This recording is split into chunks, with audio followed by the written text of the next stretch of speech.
د مینې رازو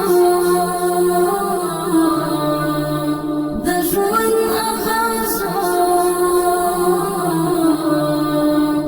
څه عجب کیفو یو بېل اندازو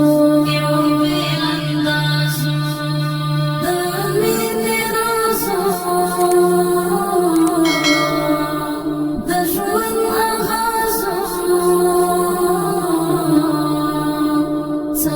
عجب کیفو یو بېل اندازو